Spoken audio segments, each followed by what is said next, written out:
प्रिय ग्रामस्थ मंडळी आणि निर्धारी मित्रांनो, आज 15 ऑगस्ट भारताचा 80वा स्वातंत्र्य दिन. सर्वांना स्वातंत्र्याच्या हार्दिक शुभेच्छा. एक तासाभराच्या आत पाकिस्तानला तसंच कसे उत्तर देतो असे म्हणत तासाभराच्या आत भारतीय वायुसेनेला युद्धात उतरवणारे एअर मार्शल म्हणजे अर्जन सिंग होत. पंचतारांकित सन्मान प्राप्त करणारे ते भारतीय वायुसेनेचे एकमेव एअर मार्शल होत. अर्जन सिंग 1939 साली वैमानिक म्हणून वायुसेनेत दाखल झाले.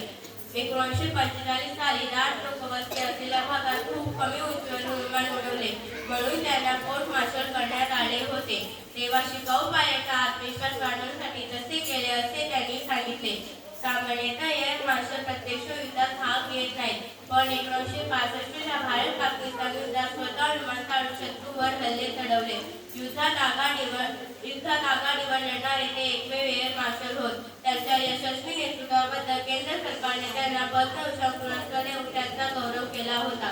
अर्जन सिंग यांनी 65 प्रकारची विमाने चालवली. भारतीय वायुसेना सशक्त बनवली. निवृत्तीनंतर स्वतःची जमीन विकून 2 कोटी रुपये सेवानिवृत्ती कर्मचाऱ्यांसाठी दिले.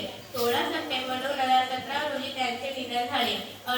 एअर मार्शल अर्जन सिंग यांच्यासाठी मी एवढेच म्हणेन, सांभाळली प्रत्यक्ष आघाडीवर लढाईची कमान, सांभाळली प्रत्यक्ष आघाडीवर लढाईची कमान. अर्जन सिंगांनी वाढवली एअर मार्शल पदाची शान. अर्जन सिंगांनी वाढवली एअर मार्शल पदाची शान.